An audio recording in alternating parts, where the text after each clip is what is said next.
Hello, hello, hello, and welcome to the Life Strategies Show with the Maxine Phillips McKoy. I am so glad I'm here today, and I'm glad that you are here with me as well. Go ahead, tag someone, let them know that you're here. You're going to be talking about life strategies. We're expecting our guests to come on in any minute, but in the meantime, I'm just going to keep it moving. You know how that goes. Technology can happen, but you have to learn how to pivot and adjust to it. So today, it's all about level less. Level less is about knowing your worth. It's about understanding who you are from your core. It's about you defining what success looks like for you. Then put a strategy in place, execute those strategy steps that you have so that you can continue to succeed on your terms. It's a levelless mindset. It's a shift in the way in which you're thinking. Because the majority of the time we think about climbing a corporate ladder or up leveling or excelling, so we always say climbing, climbing, climbing.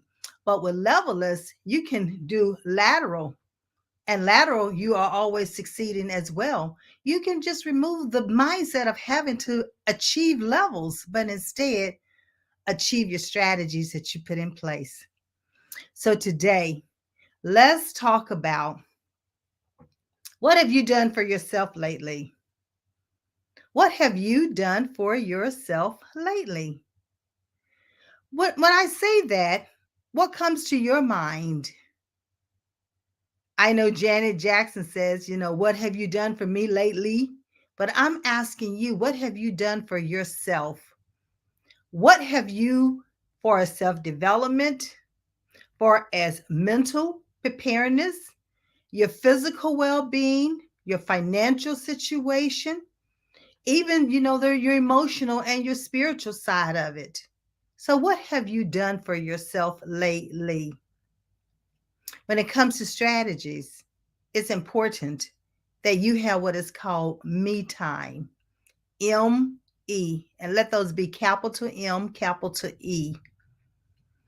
In a strategy, you always need to include me time. Put it on your calendar. Make an appointment with yourself. It's for yourself, about yourself, and what it is that you want to do with yourself. When you put that on the calendar, is it for 15 minutes, 30 minutes, 45 minutes, an hour? It could be an entire day, or it could be that you're taking a vacation and it's an entire week. I mean, some individuals have taken sabbaticals and it's an entire year in order to write a book or do research. So there's different ways that you can put on your calendar for me time. But the most important thing is to put it on the calendar. Make some me time for yourself. Me time could be just sitting quietly, meditating, reading, reflecting, reevaluating where you are, what you're doing, how you're doing it, who you're doing it with, who do you need to have within your circle of influence, who do you need to connect yourself with. All of this is about putting strategies in place, and it's also about putting me time in place, because the me time could be scheduling time with an individual that you want to spend time with, and it could be development. That could be a part of me time because you're trying to learn more. Not trying, let's take the word trying out of there. You are learning more. You're increasing your wisdom. You're increasing your skills, your knowledge level, and you can reach more people as long as you start increasing it. Always be a lifelong learner. I know my guest today he's an educator. I mean, he's the Durham City Councilman. I mean, there's a lot of things and a lot of roles that he plays as far as education is concerned. And we were going to talk to him about what are the crossroads that you have in this? How do they intersect? So I want you to take the same mindset and this same thought process and look at yourself. Look at yourself. Where are you? What are some of the things that you're doing? I know with me, I'm doing assessments that help individual to identify what it is that they are already doing every day. So they're not wasting their talents and their abilities or their strengths, and they're using it in a capacity in which they are producing the results. They selected the career that they wanted. They ended up getting the salary that they desired, and they're living the lifestyle that they deserve, all because they were able to put a strategy in place and they were able to execute on those steps. So it's important that once you put the strategy in place, that you do execute on each step. And you don't have to do it all by yourself. So don't go solo. I had to learn that early in the business. You don't have to do it all by yourself. There are plenty of individuals out here who's willing to walk alone that walk with you if you would only let them know. If you only let them know and ask them to be a part of your tribe. I don't like to call it circle, but support system. So ask them to be a part of it, but be selective at the same time, because those who you select to be a part of your support system many times need to embrace the vision that you have or the mission that you're going for. So that's a part of a strategy that you can put in place for yourself. So the thing about when you start looking within yourself, many times we talk about personalities. Who are you?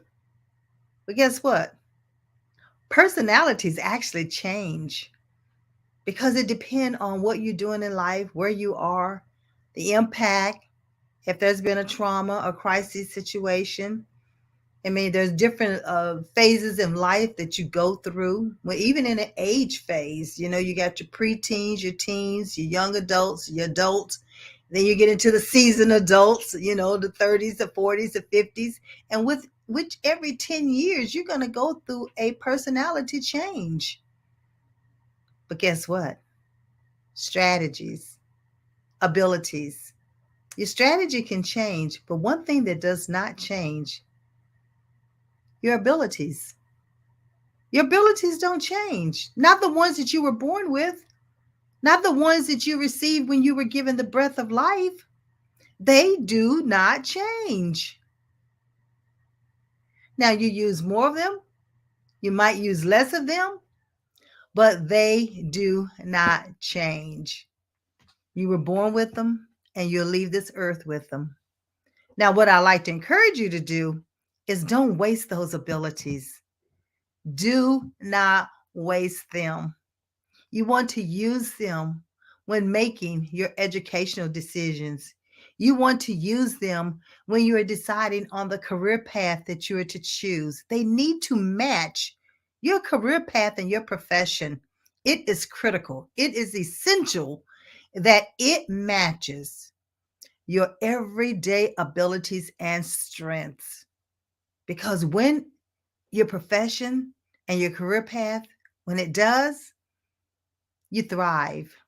You absolutely thrive. You're no longer surviving. And parents, listen up. Students, ages 14, 19, in high school, let's focus in on that age group. Where were you and what did you want to be when you grew up, when you were the ages between 14 and 19? Write it down. Type it in the comment box. Let me know what it was that you saw yourself doing, that you dreamed about doing, that you had the aspirations to do. Share it. Because statistics has shown us that those dreams that we had in middle school and high school, life happened. Those dreams took the back burner. And many times, and I guarantee you, if you raise your hand, if you put notes in here saying, I'm working in the field of my dreams, Yes, I am also saying it's time for you to take that information that you had for yourself as a kid in that dream and look at where are you at today? Are you using it? Are you using those thoughts? Are you working toward that dream, that vision that you saw for yourself? Now is a time to continue to reevaluate it. Now is the time to reflect on it. Now is the time to even look at what it is that you're doing right now. When you do that, it starts helping you to focus in on, am I doing what I had dreamt about as a middle schooler or as a high schooler? Am I working in that profession? So, parents, the reason why I'm saying that and having you to look at it, because when we take our young adults, beginning at the age of 14 through 19, and allowing them to evaluate and allowing them to be assessed using this ability assessment, and they begin to understand who they are from their core. They begin to understand that those abilities that they do every single day, that it maps itself into a career path, into a profession. They begin to understand that they have those driving abilities that's going to dictate that they hone in on that profession that they absolutely love doing. We need to allow our young adults to do this at the earliest age possible. So I encourage you to reach out to Maxine at levelisco.com and we set an appointment so we can talk about that. And better yet, I'm going to be sharing with you that those of you who are in the Raleigh, Durham, Cary, Chapel Hill area, that you're able to come on March the 26th to Starbucks, and I will be having an informational session there talking about how can we use our everyday abilities to make those decisions when it comes to education, job opportunities, and your career and profession. Yes, I can't wait to be able to talk to you about that. But in the meantime, let's talk about, here we are in the spring of 2023. Students in that age group that I just spoke about, 14 to 19, are now selecting their electives for the fall semester. When they select those electives for the fall semester, I ask you, are they taking a class just for the sake of taking a class? Or are they selecting an elective that's going to help prepare them for the workforce? That's going to help prepare them for the degree plan should they go on to the higher education, a college institution? Are they looking at the electives in the event that they choose to go into the military? How is this enhancing what they're already gifted at doing? I'm bringing this up for a reason, and that reason is because it's so essential that our students in high school select electives that's going to prepare them beyond high school. It prepares them for the workforce. It prepares them for job opportunities. It prepares them for internships. It prepares them for moving forward, even if they are going to be an entrepreneur. Because even in being an entrepreneur, you still need to know what's your passion, what's your purpose, what it is that you see yourself doing, what problem will you solve being a business owner or an entrepreneur. See, Many of us, we did not have this opportunity to be assessed and to understand what career path was going to match who we are from our core. Many of us were not given that opportunity, but time has allowed. Technology is here. It's no longer paper and pencil.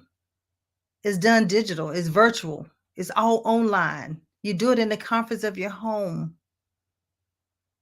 But the most important thing is that you have someone that can come along the side of you with your student and give a debrief on what is this assessment showing you? What does this assessment show about who you are from your core? Well, that's what we do here at Level Less.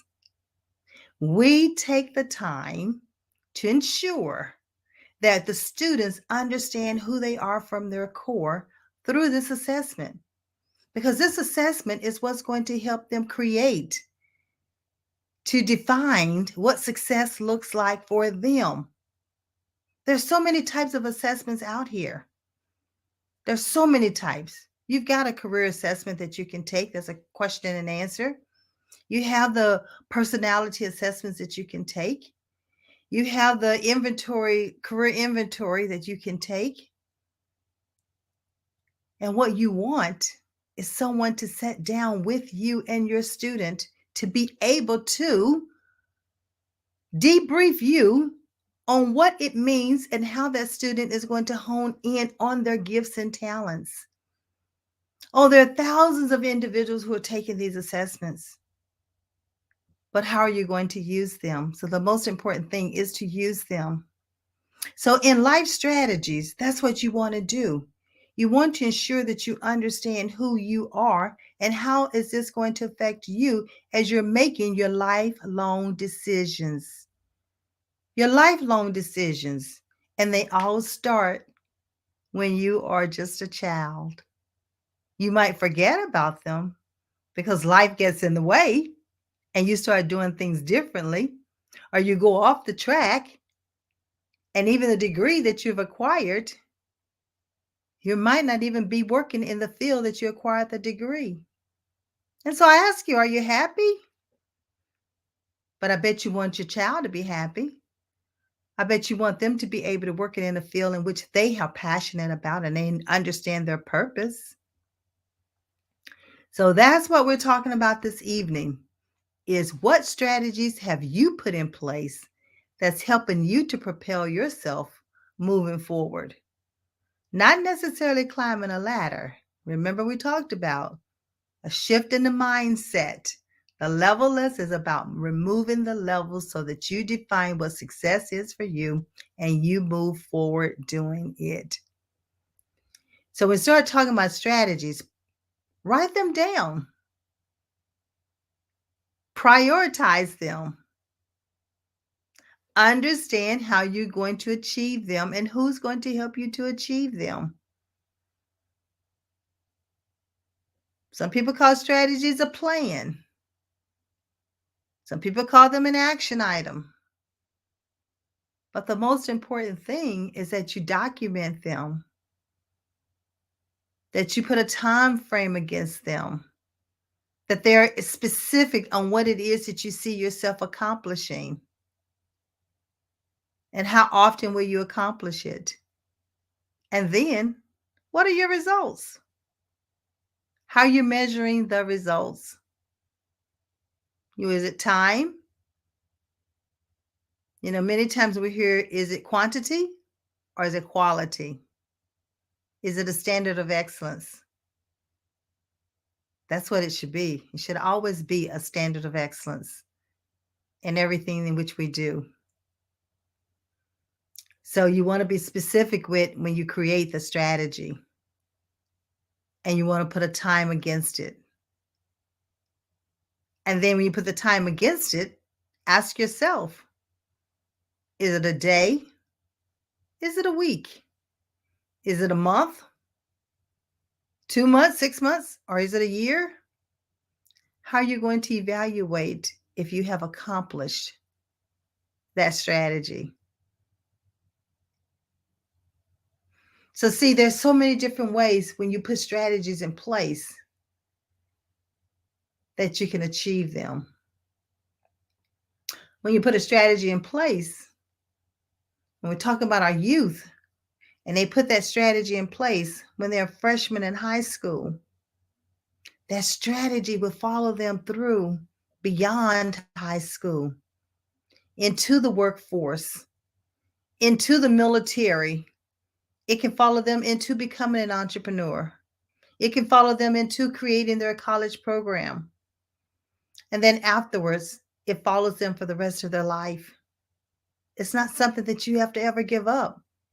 You just keep adding to your strategy as you accomplish your actions. And that's why Leveless, it says continue to succeed on your terms. Because you put that strategy in place and you're taking actions against it. Oh, but I can't help but to tell you one thing about when you start taking those actions. Building relationships. It's so essential to build relationships. And building those relationships is not what's in it for me. No, it's not. It's how can I assist you? That's the question we should be asking as we're building the relationships. What can we do to help the person in which we're building the relationship with? I know there's a workshop that I do, Make Every Connection Count. That's right, make every connection count. And in making that connection count, where you're asking that person, how can I help you? How can I assist you? What is it that I can help you do or complete? It could be a part of a project that you help them with. It could be making a telephone call. It could be doing some administrative work, or it could be introducing them to someone. And even when you're introducing them to someone, follow through. Follow through with it. I love doing this show called Life Strategies because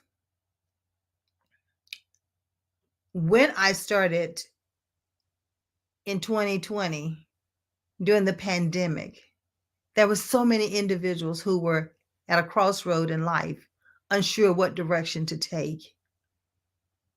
Our youth are the same way.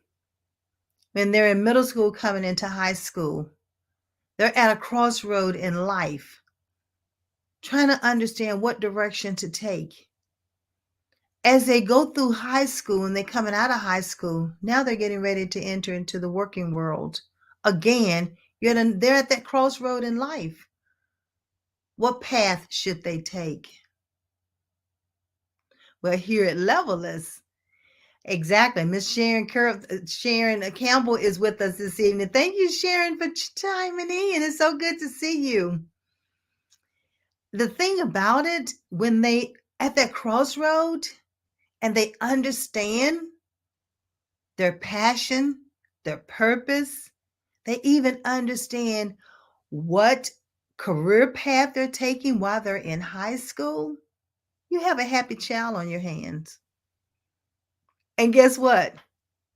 As they move through high school, they might end up with a summer job, internships. Not only that, because what you want is after they have left your home as a senior going into the adulthood, you want them to be independent. You want them to be self-sufficient. You want them off of your payroll. I always call it off of the parental payroll. Because once they leave home and they're prepared, they're able to sustain it, then they come back and talk to mom and dad about what they're doing. They don't need a handout. They need a support system at that point. Isn't that great? Isn't that great? That you prepared them that way. They understand who they are. You've given them an opportunity to assess. You've given them an opportunity to put a strategy in place. You've given them an opportunity to work that strategy. to make the decisions while they're in high school? Are they going to be always the right decisions? Well, heck no. Did we always make the right decisions? Did you always make the right decisions?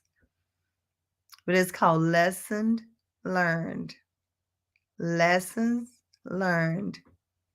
How do we take the lessons that we learned and improve upon them so we do not repeat the same mistakes? And that's what our youth are able to do when they understand who they are, when they know their everyday abilities and their strengths, and they are able to embrace them and to believe in themselves. The confidence level kicks in.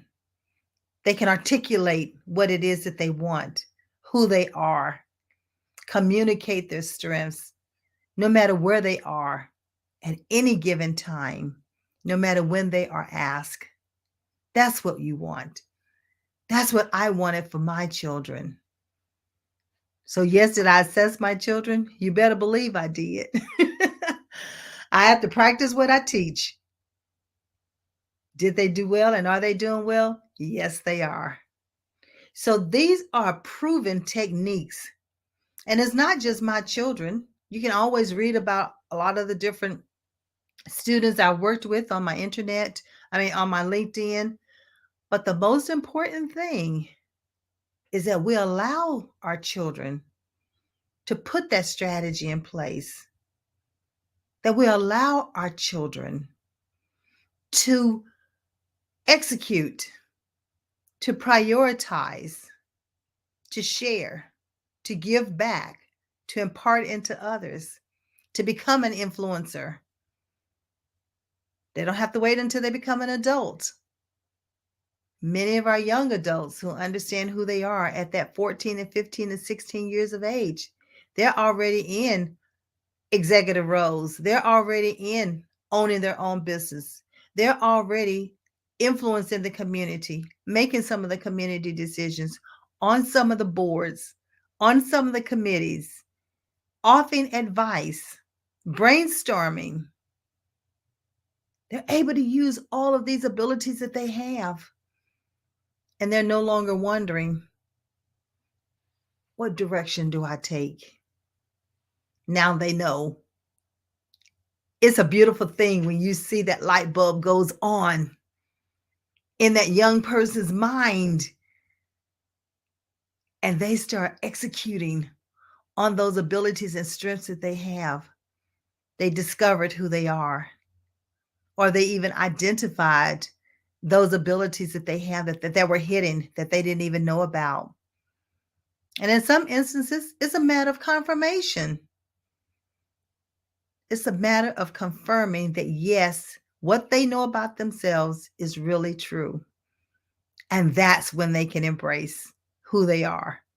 It's nothing like having a young adult tell you their abilities, can talk you through them when they're describing who they are as a person. It's powerful to watch. And we see it many times on TV, but it would be even awesome to see it right in your home as you're talking to your own youth, your own young adult. Now, some kids, they know. They know that they know that they know. But there are so many who are unsure, who feel stuck and not sure what direction to go. And then parents, here we are at times, because I know when my children were 14 and 15, I didn't know how to help them. It wasn't until I became a coach, I became an influencer. I started my own business. I started honing in on everything.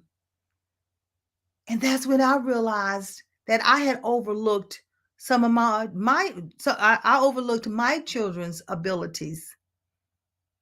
But lo and behold, we were able to get back on track.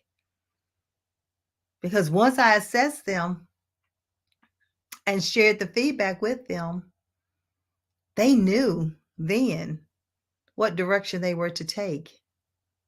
And I tell you, it's not, like I said, it's nothing more beautiful when you see that light bulb goes on in that young adult's mind.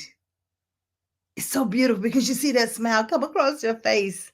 And it's like, Miss Maxine, I got it. I understand. Now I know what direction I'm going to be taking. I thought I wanted to go in here, but now I want to be an aeronaut. I want to go into aeronautics. I thought I just wanted to be a businessman, but I realized it wasn't working for me. I've had so many adults to tell me that, yes, I thought I was going to be an accountant. I went through all the schooling for it and became an accountant and disliked it. But now that here I am, I'm teaching. It's not me wanting to be an accountant, it's about me teaching accounting. So wouldn't it have been awesome that they had known that while they were in high school? But the main thing of it is that we have to learn how to repurpose our skills. So if we're not in an area that we are happy with, then we need to repurpose the knowledge that we have so we can become happy, so that we can thrive, not just survive. It's beyond that. It's beyond that. So as I sit here and I think about the strategies that I know I had to put in place, I want to hear about some strategies that you had to put in place. Anybody out there that's willing to share some strategies that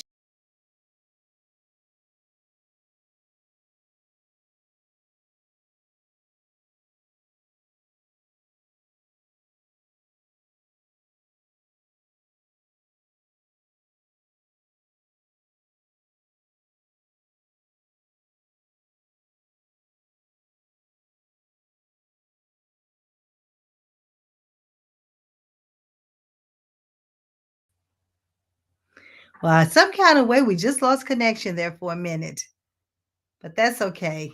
All right, we got it back up. Okay. Yes, my camera went off for a minute. That's right. But I'm back. I'm back on. So, any strategies that you put in place that you have found that you needed to do for yourself? You're an adult right now, but then you had to. Hello, hello. Look who we have come in. Hello. How's it going? It's going good. How are you doing? I'm good. Sorry about the technical issues. We finally got it up and running. Well, thank you Um, so much for being here. Hello. Listen, ladies and gentlemen, look who just popped in. You came in to save the day. No, listen, Mr. Williams, I was talking to him about the strategies and asking them to just share some strategies that they put in place, right? Because as kids, we had ideas of things we wanted to be and do and who we wanted to become. But we know life got caught us up, right? It got in the way. And we started doing other things other than what as a child we wanted to do. And so I was wanting them to put some strategies in place to share with us. And I know you had some strategies that you put in place because when I'm reading your resume and all the things that you're doing, sir, I am just so proud of you. Not only a councilman, but then you got your own business. You're going to be open a restaurant. So you're an educator, and education is so important. It's so important. And as I was reading, I understand you have those crossroads that but you're merging them together. yeah. So talk to us a little bit about that. So we're going to switch hats, ladies and gentlemen. There's enough of me talking. Now we have our special guest, Mr. Leonard. Is it Leonard? Leonardo. Yeah. Leonardo Williams. We have him with us. And so he's going to share with us all these great things that he's doing.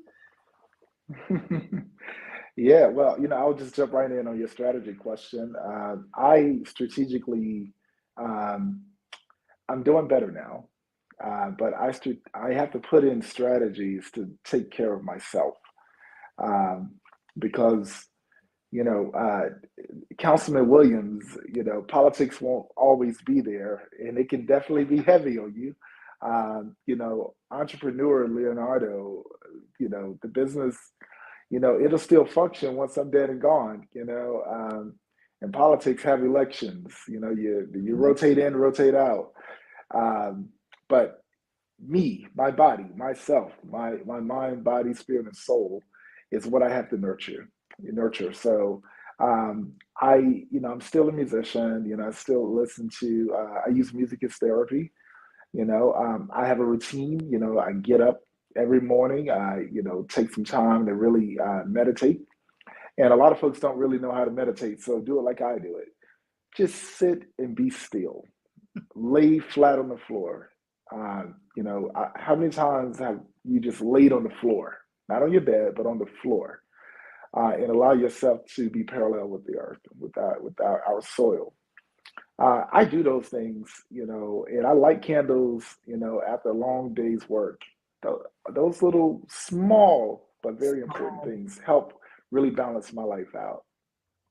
I love it. I love it because prior to, me started diving into strategies, I talked about me time. And Mhm. that's capital M, capital me, E, and make an appointment with yourself on your calendar so you can do exactly those things that you're talking about. Yep. Meditate, and you have to take care of the body, the mind, the soul, your spirit. You're right, because if you don't, then who will? Who Right, will? right. And I live a life. I'll just kind of run down everything I have going on right now. 5 years ago, my wife and I opened our first brick and mortar restaurant, Willie's Kitchen. Um, we made the impossible possible. We set out for a dream and it came true. It really did. And we went through the pandemic. We raised millions of dollars to help save the city. We served hundreds of thousands of meals to feed the hungry and needy. We did that because we were aggressively loving hard on our city and our community. Yes. Um, and because of all the giving back, it's turned out to work very well for us. So now, we, have that location that we first opened. We just closed it on Saturday to Okay. relocate it downtown Durham at Brightleaf Square, opening in August. And we're going to take a break because we're also opening a brand new upscale concept at American Tobacco on Saturday. We have a 8,000 square foot cafe at Duke University, and we have a boutique hotel in Zimbabwe. Sitting on the city council, leading the city as one of the seven most powerful people in the area, in the city. And yeah, just making sure that I'm very intentional about the efforts to preserve the life and quality of life of our young Black men and boys. So you'll see more of that coming up really soon. Well, that is so good to hear because, again, prior to you coming on, I was talking about assessments. And then it's called an ability assessment, the Highlands Ability Assessment, and how often we are not assessed with our abilities at the youngest, earliest age possible. So many times we go through life and, like, I was 33, 35 before I realized my true abilities.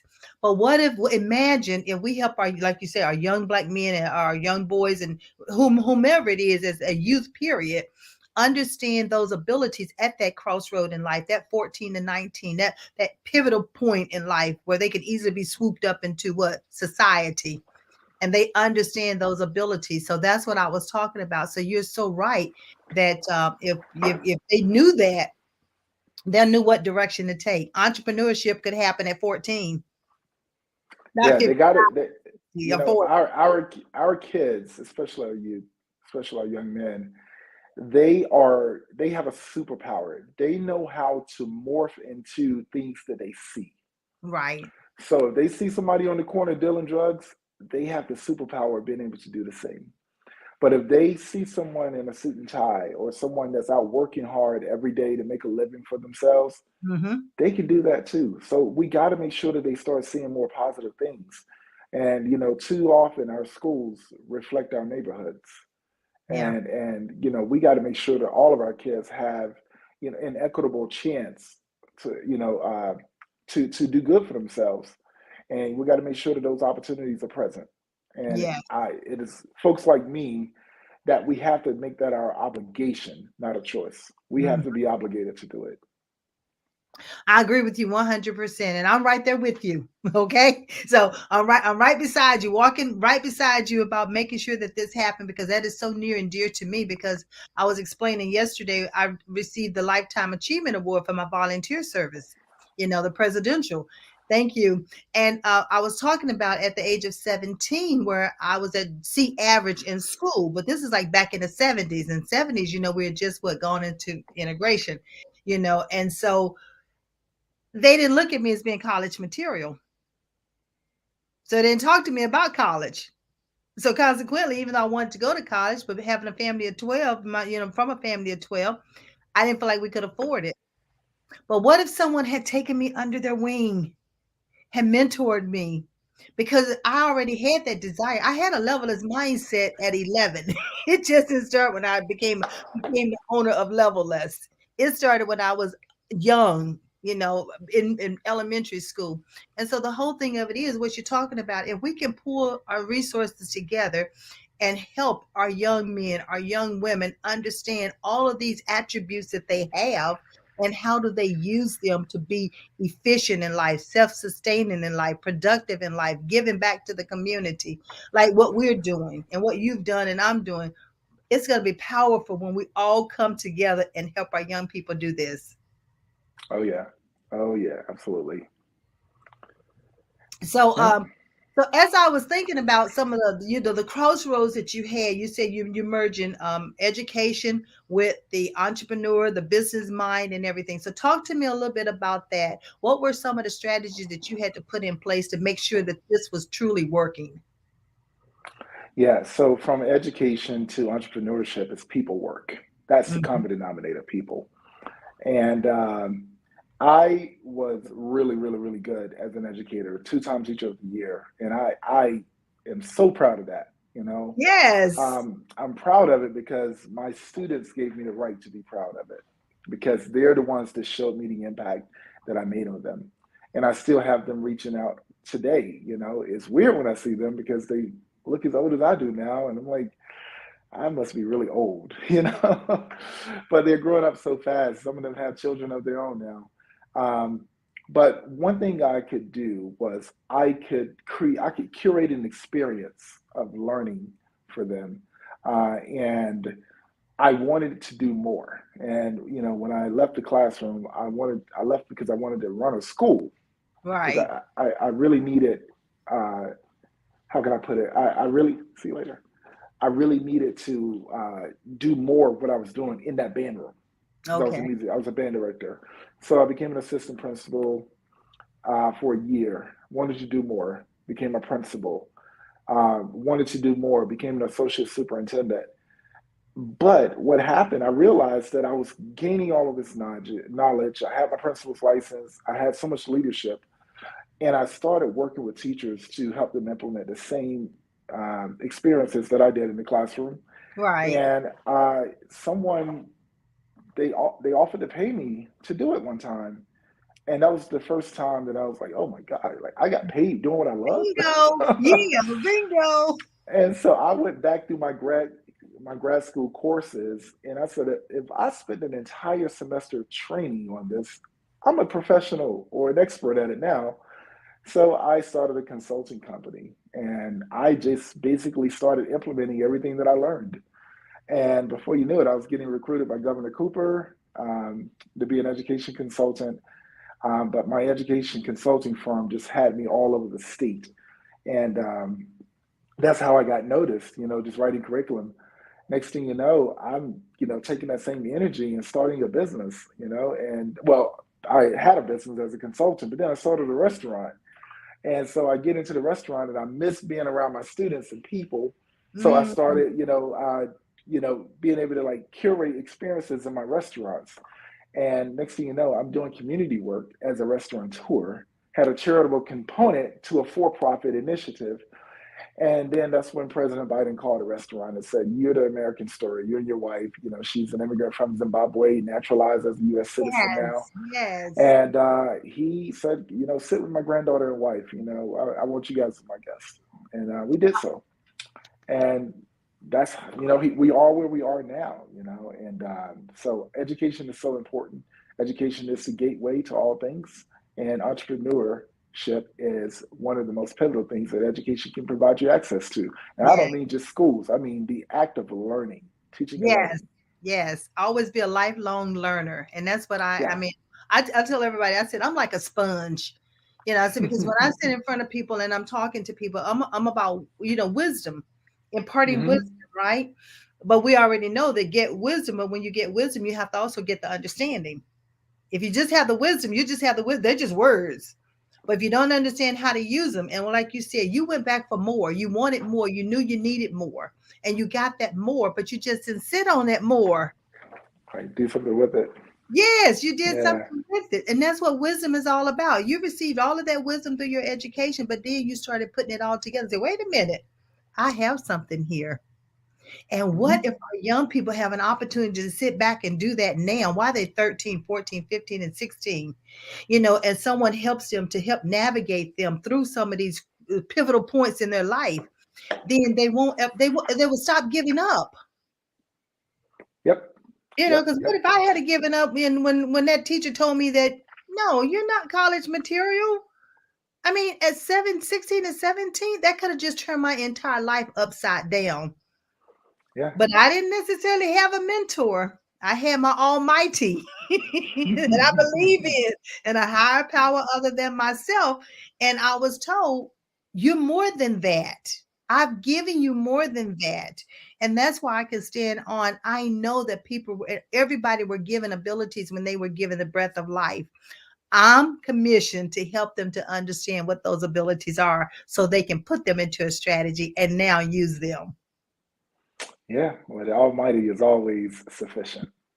Yes, yes. So you're getting ready to open this restaurant up. You said, and okay, take me back through that COVID period. And I heard what you said. You fed thousands. Yeah. So Yeah. talk to me a bit because that had to be a strategy in itself, how you were going to make all of that happen. Well, it started without a strategy. It started with me being nosy. I was on Facebook, Curious. I call it and curious. I was on Facebook headed to a caterer. We had to cater for Duke University. And there was a Little League football team conference or something. It's like 500 players. Hmm. And so we had to cater for it. I wanted to see the setup before we actually, went over there. So I was driving. I got to a T intersection. I looked at my phone and I saw, this is pre-COVID, by the way. I saw a Facebook post that said, know your rights. McDougal Terrace residents have a community meeting. I was like, what the heck happened? And then I saw a news story. Um, all McDougal Terrace residents had to be evacuated due to CO2 leaks. Right. Well, I was just curious, and I instead of turning left, I turned right and went to McDougal Terrace. And when I get there, I pull up in the parking lot, and there's like all of these people sort of just squirming away because someone passed out. So instead of me being able to get back in my car, in my truck, someone grabbed me and said, "Hey, get out of the way, go in the house." So I go in this little apartment, and we're all crowded in there. I had no idea what was going on, and I knew no one. Right. And there was this young lady, her name was Ashley Kennedy. She was walking around on the phone and she was like, "Bro, I'm trying to do it. I'm trying my best." I didn't know what she was trying to do, but someone said to me, the lady that just passed out in the parking lot is the mother of the child who just died. Oh, And that struck my heart. And I saw one person that I did know, and she basically said, "Leo, we're here because we're trying to help the residents find out what they can, what their rights are, what's going on in the situation." And that just blew my mind. I was like, on that when she was on the phone, there was a lady on the phone that said, "Ashley, all we have are some potato chips, the clothes on our back, and that's it. We just had to get pushed out of the apartment." And I was like, "Hey, I have food." And she oh was like, wow. "What?" I was like, "I have food. I can help." And she said, "All right, go to the Days Inn on Hillsborough Road or something like that." And I said, Okay, Yeah. And I went there, and the lady that was there that I had to meet with told me everything that was going on. So I bought them some food. I went back to my restaurant and I told my wife, I said, "There's a major situation going on, and I can't sit here and not do anything. So Right. I'm about to let you know who you really married. We're about to feed the city." Right. And she said, "Well, let's do it." And so we basically got on Facebook and said, "Hey, if you have four wheels on a car, a roof over your head with a chair inside, and you can sit down and eat a good meal, then you're privileged compared to our neighbors. And we cannot sit back and let this happen. So please Mhm. come to my restaurant, bring hot dogs, buns, canned beans, whatever. Bring it. We'll cook it. If you bring it, we'll cook it and deliver it." And by this time, the residents were spread out over the city to 21 hotels. Um, And so I had no idea. I thought it was going to just be my wife and I delivering stuff. But um, in a few hours, we had over 40 people in the restaurant. And I put three people to the side. I said, all right, start a GoFundMe. All right, you all over here. I need non-perishable items organized back there. I need you all to help me with boxing food up. After about, I think, 2 months, we had served 49,672 meals. We did it with over 400 volunteers. We raised $36,000. We had over 24,000 non-perishable donated items, and we had partners all over the city. And we were operating out of the Storm One Center. And it was a massive movement across the city. And we did that out of one restaurant. And that is how my restaurant became known for community service. You know, what people didn't know is we were actually about to close the doors to that restaurant because we couldn't keep. We were a first year restaurant. The taxes were killing us, and we were going to close that. We were going to cook whatever we had left to deliver. I just got on Facebook and asked for help to add to it, and I didn't know that it was going to cost that type of movement. And people just started coming to eat. It was like, well, I guess we can't close now. Well, here we are. You know. Hey, I have to go back to that higher power. Everything Yeah. happened for a reason. You were Yeah. in the right place at the right time, and you did not make a decision to turn away. You turned towards it, Turn and you right. could see what Yeah. was happening. Yeah. My mom used to call me nosy all the time too, and I used to say, "Mom, I'm curious. I'm observant. It's not Well, nosy." you know what else? The pandemic happened shortly after that. It did. We It we fed did. everyone until the last person got back into their apartment, and then the pandemic came about, and we didn't know what we were going to do. Talking about some teary-eyed nights. Um, Thought we were going to close the restaurant again, but at that point, I started seeing restaurants close, and the government wasn't stepping in. And I was like, well, I can't sit back and watch that happen and not No. do anything. So I started building relationships, bringing folks together.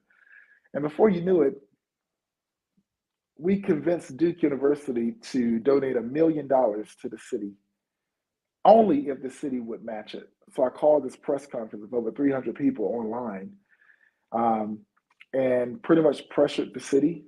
Mm-hmm. And the city allocated $1 million, and Hmm. Duke University matched it, and then the county came on board. So we had $3 million to stop the closure of every small business in Durham, and I wrote that criteria with my colleagues. Um, so part of part of having strategies is, you don't always prepare. You never prepare for problems, but you got to have the confidence to respond to them. Right. And when you do, being a strategic person means putting one foot in front of the other, keeping your resolve, keeping calm, and thinking objectively about what is before you. And Right. being able to follow those steps, you can address any issue that there is as long as you are the one that is being the constant. And we did just that. And all you have to do most of the time is just ask with Ask. a little pressure. Yeah. And so all of those things happen around the same time. And later on, I was like, all right, you know what? I might as well just run for office. And yeah, I'm here. And it's not no might as well. It's no might as well. You were guided that way. Everything, Yeah. you were positioned that way. You'd already shown your influence. You'd already shown your leadership. You'd already shown that you can pull what resources together and make things happen. And that's what we all need to be doing, whether we're running for office or not running for office. It's running the world. It's helping Yeah. individuals overcome the obstacles that they're faced with. So I love the stories that you're sitting here and you're sharing with us. And so you're getting ready to open this new restaurant, and it's due to Yep. open in. We're going to start the soft opening series on Saturday. Okay. So Oh, I'll this be coming launching, Saturday. yeah, Okay. this coming Saturday. Um, you know, a lot of times, when it comes to Black owned businesses, Black owned restaurants, it is so hard to get the amount of capital needed Right. to provide that elevated dining experience like Ruth's Chris or something like that. Right. Um, that is a certain status, those types of restaurants. I don't think that we should be absent of that. I think No. we should be able to offer those things as well. So Our goal is to take over the restaurant scene in Durham. And we're getting really, really, really close to being able to bring those things to a reality. So this will be an elevated dining experience. We will introduce, Southern African Bantu culture food to the North Carolina and United States palate. We will introduce you to things that you've never experienced before, food that you can't get anywhere else. But this restaurant concept, Ikaya is the name of it. Ikaya is basically an opportunity for us to do just that. You're not going to know whether it's black owned or not. What you're going to know is this is an elevated dining experience that I know is well put together. Because those are our expectations when we go out to dinner, and that's what Willie and I wanted to put forward. So you're going to taste her personality, you're going to see my personality, Mm-hmm. and this is a perfect marriage of what our expectations are, our standards. It is a beautiful, beautiful location. It's located at American Tobacco, right over the waterfalls. And we custom designed the entire space, and all fixtures are from Zimbabwe in South Africa. And Ooh, it has the most eclectic foreign wine list that you can get. okay. Um, and, everything is just custom. Everything is custom. Okay, okay. So, is there any way that as we're talking before we close out, that in the chat box, can you type in the address and then, right, that way he can run it across the banner, and we'll also make sure we publish it when I go back and add stuff to the Facebook page because we want individuals to know when it's opening, where it's going to be at, so that they will be able to come and listen. If you're in the Raleigh, Durham, Chapel Hill, Cary area, you need to come and patronize the restaurant.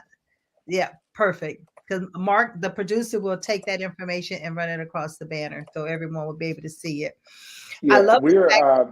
we're launching. So the website is still in announcement. Okay. All right. He said the website is still an announcement. They're going to be launching it.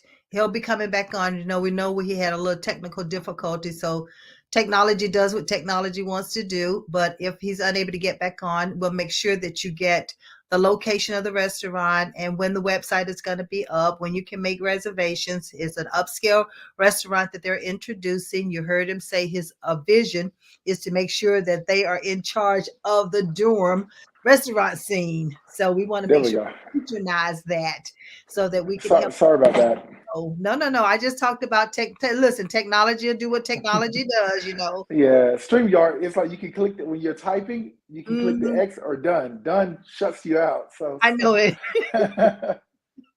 Yeah. yeah, So, but I mentioned the fact that we'll make sure that we do run the address and everything also out there at Facebook so that they'll be able to have it. And with it being an upscale restaurant, we definitely need to patronize you, especially when they're in the Raleigh Durham, area that yes, they can come to the yes. restaurant. I know when I read on the something I read about it's event space as well. So corporations will be able to come and have events there. Did I understand that correctly?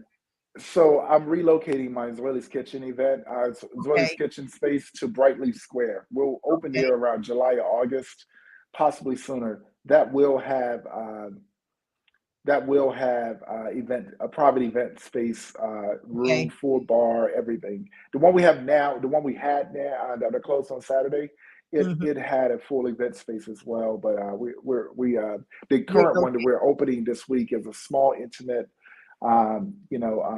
reservations preferred Hmm. space at American Tobacco. Okay.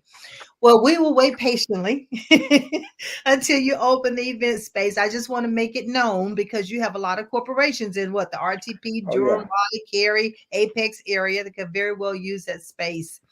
I know I have another friend who has some space over in Morrisville that does the same thing, have an event space. So, when I'm bringing individuals on, I always talk about what's happening next, so that we can help individuals to understand what are you faced with, what do you need, people to support you on, because after all, you got 200 countries listening.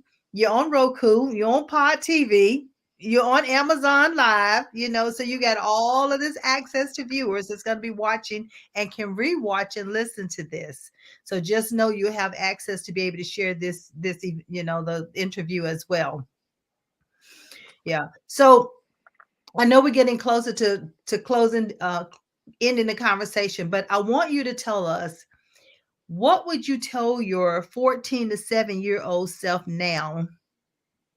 You know, that when you were 14 and 17, now that you've gone through all these trials and tribulations and the strategies and, successes and all that kind of stuff, what would you go back and tell that 14 to 17-year old self of yours? Ooh, that's Loaded um, question, huh? it is a loaded question. I would say that mistakes are okay. Make them early as you possibly can. Um, Mistakes are necessary. Again, make them as early as you can in any process because they are necessary to learn from. I would say, you don't have to make just one dream come true in life. Be a lifelong learner, a lifelong doer, and when you dream something, no matter what it is, work on making it a reality. If it's a vision that you want to bring forth. Um, and the other thing is, the more successful you get, the lonelier life gets. And and that is, I say it that way because that's what it's going to feel like. But Mm-hmm. what happens is the harder you work, the harder your tree is going to shake. Love that. And the harder your tree is shaking, you got to think about it. You are the tree, so you won't fall off.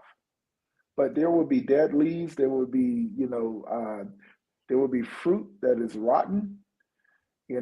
Fruit that pulped and grew with you, but you became the tree, and they decided to continue to be just that fruit. And there will be people in your life that will expire, and there will be people that will be trees to grow along with you, and together you will become a forest. And you're not always going to be lonely. It's just going to feel like it in the process, but you will evolve your social networks. I and all of that, I'm hearing you say, be patient. Be Be patient with patient. Yep. yourself. I love the fact that you gave I'm a visual learner. See, so when you gave the tree, I mean, I could immediately see the tree, right? And I saw a nice big thick tree and the roots going down, right? But then you said, but then there's the shaking, the shaking. Yeah. In life, you have to prune. You must Yeah. prune. Everybody's not going to grow with you. Everybody's not a part of your vision. But the ones who's going to be in that, I don't like to call them a circle. I like to call them your support system. Those who are part of that support system are going to understand your vision and willing to help you bring that vision to reality. Yep. So I Yep. love that. I love that analogy of a tree and the shaking of the tree. That's what And it feels like. yes, It's like, I it's mean, falling shake off. yourself. And when you shake yourself, it's like, oh my God, everything is just, you just stop it, stop it. What that is the bills are due, the people are asking, the people are demanding, everybody's pulling you in different directions, but you got to Hmm. stand your ground and Hmm. stay focused on your vision, stay focused on your North Star. And what happens is, people keep shaking and shaking until they fall. And then here we are, Here we you know. are. Here You're we are. standing tall, you're standing bold, you're standing strong, successful, and Yeah. people are looking at you. They're looking at you and they're saying, "Wow, I want to be that tree one day." Yeah. Yeah. I love that. I love that. Because part of my logo is a tree. It was Yeah. giving me the vision as part of the tree. And the leaves were green, but they were butterflies because Mm, of transformation. Because yeah. trees transform, leaves transform, people transform. Is always an evolution going on. And that's what life is all about, is transforming. You're going through that transformation and believing in yourself as you're going through the transformation. And that's what you've Right. done, Councilman Williams. You have believed in yourself. I am, want to say I'm very proud of you and your wife. I know she couldn't be here because of the restaurant opening and everything. I love that. And she has her me time. And that's what I talked about starting out. So, ladies and gentlemen, take time for yourself. We just heard it, that mental, physical, emotional, all of that must be taken care of. Put strategies in place, work the strategies, but also have a support system. Don't forget about those people who are supporting you. And I love what you said. You didn't say it, but you gave an example of it about reaching back and helping others. Yep. When you saw that situation with the food and you knew you had food at your restaurant, They didn't know what your situation was. You didn't hesitate. You just immediately say, I have a resolution to the problem that I'm seeing right here at hand. And you did not hesitate. You put all hands and feet into it, as well Yep. as the mind. I mean, that is awesome. If we can just get more people to do that, That's the just goal. more people to do that. Well, I thank you for your time. I understand my producer said, now, if you have a sizzle, we can always show that later, so a reel Okay. like that about Okay. the restaurant that's, you got coming up. So if you want to, get that to us, and we'll make sure that we incorporate this into what we're talking Will about. do. Hmm. Thank you. Thank Yeah. you. Well, I'm going to run and get out of Okay. here. I've enjoyed speaking with you this evening. So sorry about the technical difficulties, but We I'm made it here. work. It worked. And everything that I talked about before you coming in, guess what? You echoed everything that we talked about. It happens for a reason. Thank you so much for your time, and we'll be My in touch. pleasure. All right. Sounds Take good. care. Bye, everybody. Bye-bye. So, ladies and gentlemen, you have heard it from Councilman Williams. I mean, what a heart, what a servant leader that we have here on our hands and in the Raleigh Durham community area. I mean, he has a restaurant that's opening. He's an educator. He's a councilman. He's taken everything from his heart. He's putting it not only on the table, but also in the community.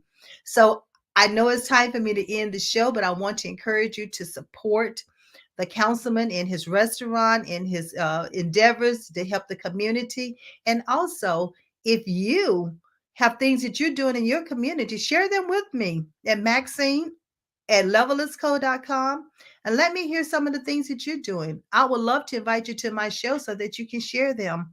There's plenty of people in this world doing great things.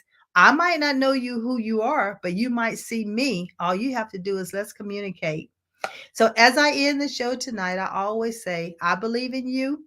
I trust you believe in yourself. Meet me back here next week. We're going to have another great time of some more phenomenal guests that's coming on. And so I want you to come back and enjoy and take a part, ask questions, and communicate with us. So have a great evening.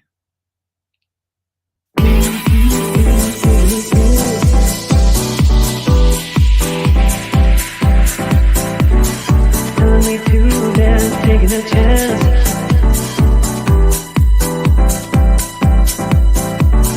Telling me to dance, taking a chance.